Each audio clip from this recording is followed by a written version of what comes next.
Ipagalit ko ang lahat, wag mo akong lapitan. Pero kung gusto mo, sige makipagbadtripan. Sinasabi ko sa'yo, meron kang pagsisisihan. Kaya wag ka sa'kin makipag-alitan. Kung ayaw mo sa'kin, ayoko makipagplastikan. Doon ka na lang at meron na tayong intindihan. Joke lang yun pare, wag masyadong seryoso. O tandaan mo, unang sinabi yun ang totoo. Ha ha ha, di mo ko mabasa no.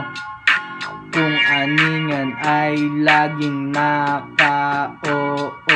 Basta di mo ako mabobobo.